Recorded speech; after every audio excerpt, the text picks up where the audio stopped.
In Teil 10 wollen wir unser Widerlagerfundament nun transformieren. Im vorherigen Teil hatten wir ja die Geometrie erstellt.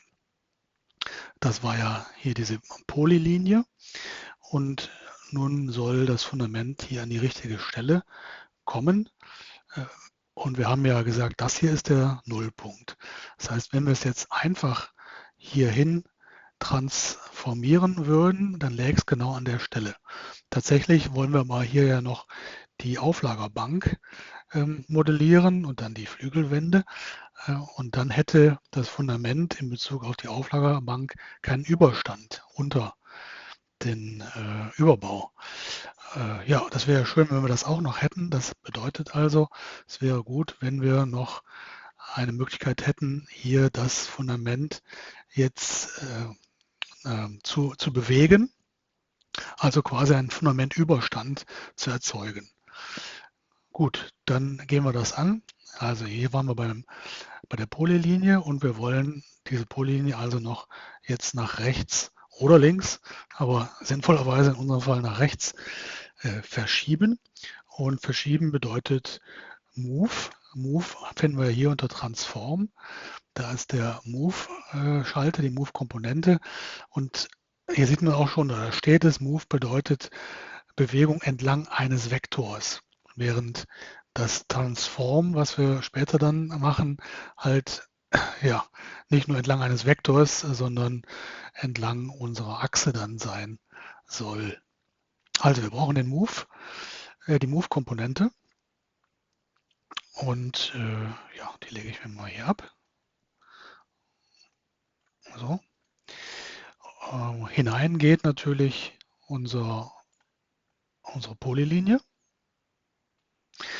Und nun müssen wir hier den Vektor eingeben und das ist, wie wir hier sehen, eine Bewegung in X-Richtung, also Doppelklick auf Canvas, X eingeben, Return drücken, dann haben wir den Vektor X zur Verfügung.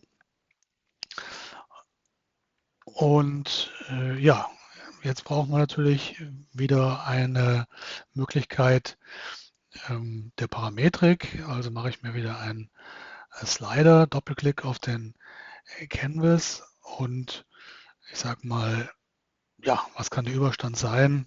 Sagen wir mal 0, also kein Überstand bis 3 zum Beispiel, 3 Meter. Rechte Maustaste und das nenne ich jetzt Fundamentüberstand. Fundamentüberstand. Nochmal rechte Maustaste, ich gucke nochmal rein, ob das so stimmt. Ja, ich nehme mal Nachkommastellen, 2 Nachkommastellen, 0 bis 3 Meter, das sieht gut aus, kann man hier bewegen und ich stelle es mal auf 1 Meter ein, hätten wir 1 Meter Überstand. Gebe ich da also rein und den stecken wir da rein. Ja, und da sieht man schon, hat sich bewegt. Also wenn ich das anklicke, grün hervorhebe, das war die Ursprungsgeometrie und hier ist jetzt bewegt. Auch da wieder der Hinweis, ich weiß nicht, ob ich es schon mal gesagt habe, es gibt meines Wissens bei Grasshopper gar nicht die Möglichkeit, wirklich nur zu bewegen, sondern man erstellt also immer eine Kopie, die man bewegt. Wenn einen das hier stört, könnte man, das habe ich glaube ich schon mal erklärt, hier ja rechte Maustaste, nee, mittlere Maustaste drücken und Disable Preview machen. Ja, dann wäre also das nicht mehr zu sehen, wo die ursprüngliche Lage war. Also mittlere Maustaste, der ist ausschalten und der ist wieder einschalten. Stört mich jetzt hier nicht. Ich sehe, was passiert. Es ist um 1 Meter verschoben und hier kann ich schieben und da sieht man sehr schön, dass ich jetzt also die Flexibilität habe, einen Fundamentüberstand zu erzeugen. Dieser Slider da, der ist mir an der Stelle aber zu sehr versteckt. Deswegen ziehe ich den mal hier rüber, wo wir ja sowieso Fundamentbreite, Fundamentlänge einstellen. Dann lege ich mir den mal hier hin, ne, und dann haben wir das alles beisammen. Gut, das wäre das gewesen. Und jetzt wollen wir tatsächlich transformieren. Dafür brauchen wir also zunächst mal die Sophistic-Komponente Placement Transform. Ja, so, die legen wir uns mal hier hin. Ja, was geht da rein? Man sieht schon, das erste ist wieder die Achsdefinition. Die hatten wir hier vorbereitet an der Stelle. Also die holen wir uns herüber. Geht da rein. Und hier mache ich auch wieder, das hatten wir auch schon mal gesagt, weil hier noch so viele Kabel rausführen, mache ich einen Doppelklick auf das neue Kabel und schreibe da rein, wie das heißen soll, nämlich das geht zum Fundamentwiderlage. Fundamentwiderlager. So, also das haben wir. Widerlage Fundament wäre es gewesen. Ist auch egal. Also, das ist unsere Achsdefinition. Was brauchen wir noch? Wir brauchen wieder die Station natürlich. Das hatten wir bei der Stütze schon mal gemacht, hier oben. Diese Geschichte, dass wir also die Stations von den Placements holen und dann uns das richtige Item aus der Liste hier selektieren. Wir brauchen diesmal die 50,5, das ist der Punkt hier vorne. Also gehen wir hier hin und brauchen ein List-Item. Das war ja hier bei Sets. List-Item. Setze ich mir da hin.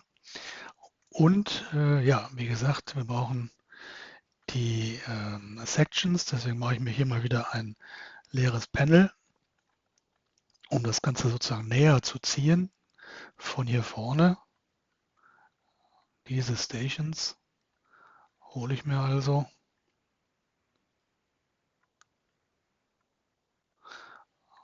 Stecke die da rein. Da sehen wir sie nochmal. So. Das ist meine Liste. Und aus der Liste hätte ich jetzt, wie gesagt, gerne das Item 0, also hier Panel mit 0. Dann müsste ich die 50,5 bekommen. Stecken wir hier rein in die Station. So, was fehlt uns jetzt noch? Jetzt brauchen wir noch Baseplane. Das heißt, das ist ja immer, von wo geht's los? Und wir hatten ja das Ganze hier rüber geschoben. Wo hatten wir es gemacht? Hier unten hatten wir es ja rüber geschoben um die eingestellten 10 und 50 Meter.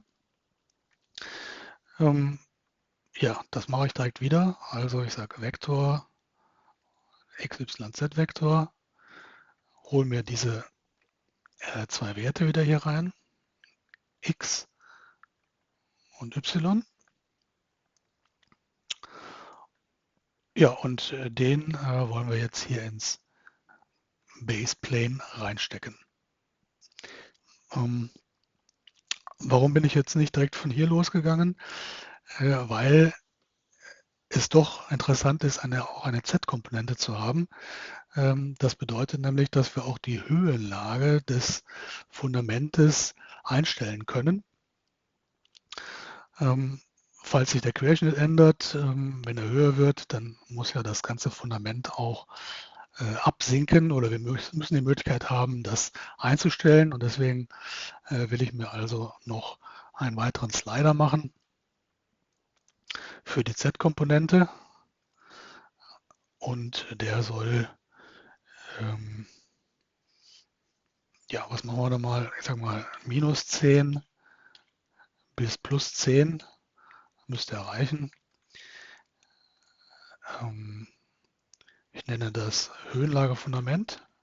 Höhenlagefundament.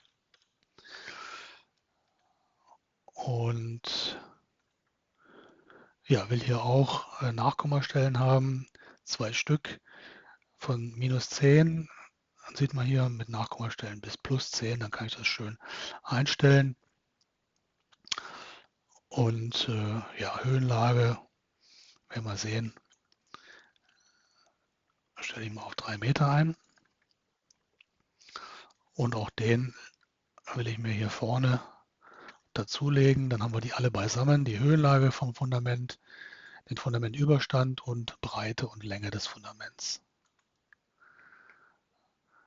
So, und das ist natürlich hier die Z-Komponente. So, jetzt haben wir alles beisammen. Placement, Transform, wir haben die Achse, wir haben die Station uns rausgesucht. Wir wissen, von wo es losgeht, also Baseplane ist da hinten. Und jetzt brauchen wir nur noch zu transformieren, also holen wir uns Transform, diese Komponente und führen alles zusammen. Also die Geometrie kommt hier aus dem, die Geometrie kommt von hier. Die Geometrie kommt natürlich von der Polylinie, die wir verschoben haben, und die Transformation geht da rein. Gucken wir mal, was passiert. Ich klicke mal hier das Placement an. Das sieht schon mal super aus. Das ist nämlich genau an der richtigen Stelle. Und wenn ich hier klicke, sehen wir, da ist jetzt unser Fundament gelandet in der Draufsicht. Können wir es auch nochmal kontrollieren. Hier, wunderbar zu sehen. Mit dem Überstand können wir jetzt auch direkt mal ausprobieren.